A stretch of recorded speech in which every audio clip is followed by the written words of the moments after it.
ओम शांति।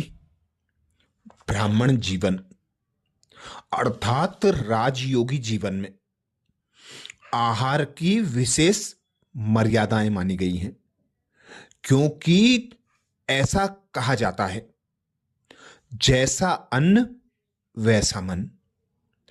तो हर बात में हमें विशेष बाबा अटेंशन देते हैं। क्या खाना है, क्या नहीं खाना है, किस खाने से आपका पुरुषार्थ तीव्र गति का होगा। ऐसे ही यज्ञ के संजय भाई अर्थात जगदीश भाई जी ने विशेष आहार संबंधी मर्यादाएं ब्राह्मणों के लिए बताई। भाई जी कहते प्रायः आहार को सतोगुणी, रजोगुणी और तमोगुणी, इन तीन श्रेणियों के अंतर्गत माना जाता है। जितने उत्तेजक, मादक, बहुत ही चटपटे, गरिष्ठ अर्थात देर से हजम होने वाले, सड़े हुए या निंद्रा अथवा आलस्य आदि पैदा कराने वाले पदार्थ हैं, वे तमोगुणी माने जाते हैं। मांस, मछली, लहसुन, प्याज इत्यादि इसी श्रेणी के अंतर्गत आते हैं। शराब, बीड़ी, सिगरेट ये सभी तमो प्रधान हैं और मनुष्य आत्माओं का अधोपतन करने वाले ये ही तत्व हैं। इस प्रकार के पदार्थ योगाभ्यास में और मन को निर्मल तथा संतुलित रखने में बहुत बाधक होते हैं। मनुष्य को चाहिए कि वह इनको त्याग दे। इसी प्रकार स्वाद को प्रधानता देकर जीभ की रसना के लिए बनाए गए, इंद्रियों के वश होकर खाए जाने वाले और जीवन में भोग विलास की भावना पैदा करने वाले अथवा भारी पदार्थ रजोगुणी श्रेणी के पदार्थ माने जाते हैं। फल, सब्जी, युक्ति युक्त रीति से पकाया गया अन्न इत्यादि सतोगुणी आहार माना जाता है।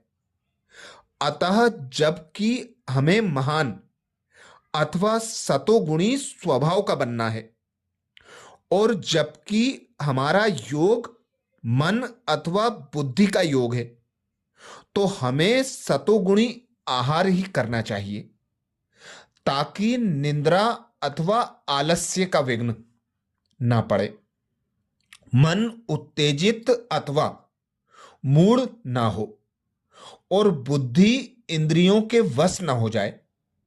क्योंकि बुद्धि के शुद्ध और सचेत ना रहने से वह परम पिता परमात्मा से शक्ति और आनंद पूरी तरह ना ले सकेगी और ठीक रीति सत्य असत्य अथवा पाप पुण्य का निर्णय भी ना कर सकेगी।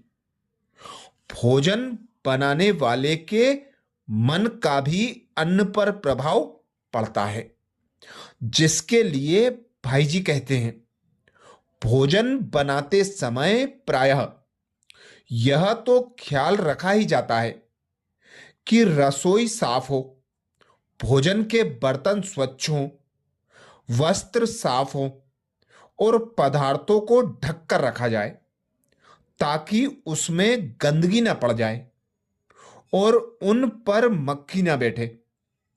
परंतु जैसे यह बाहरी स्वच्छता जरूरी है, वैसे ही भोजन बनाने वालों की मानसिक पवित्रता भी आवश्यक है। अर्थात भोजन बनाने वाले के मन में अच्छे विचार होने चाहिए। इसके साथ साथ कमाने वाले व्यक्ति की पवित्र मनसा, भोजन के लिए खरीदे गए पदार्थ की पवित्रता तथा खाने वाले के भी विचारों की पवित्रता, मन की शांत स्थिति बहुत जरूरी है।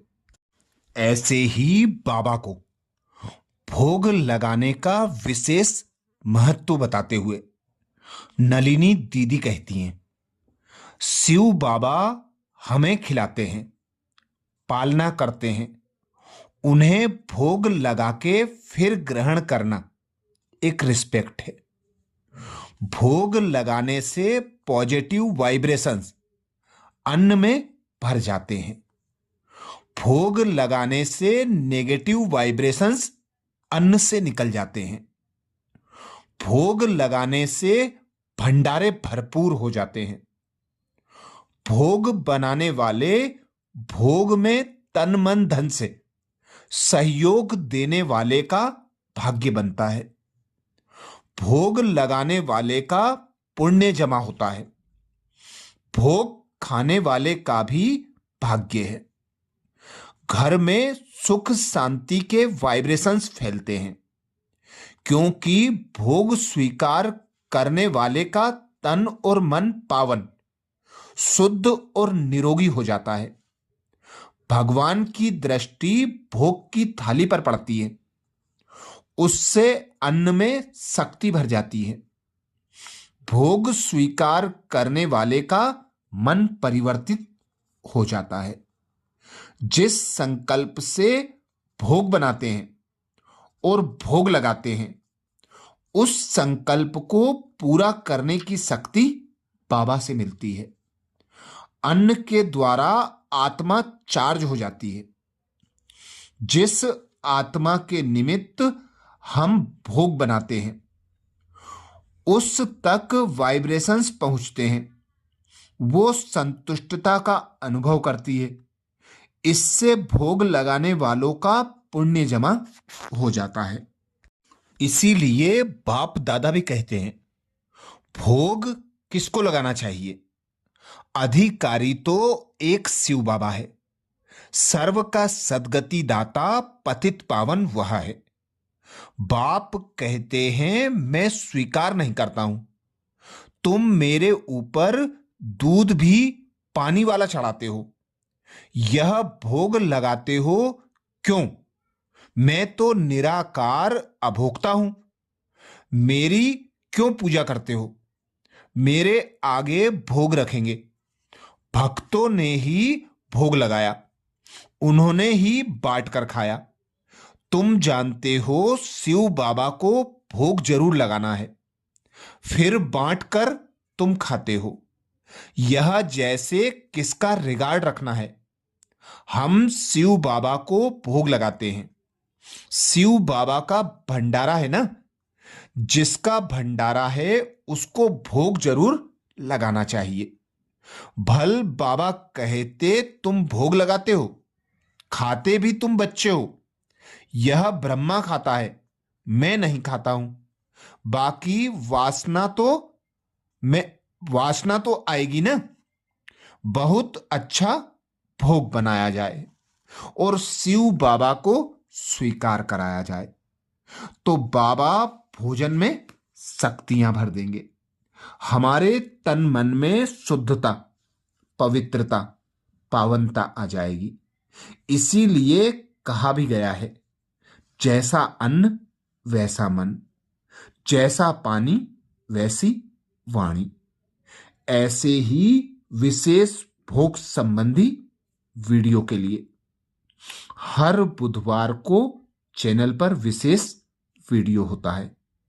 अच्छा, ओम शांति।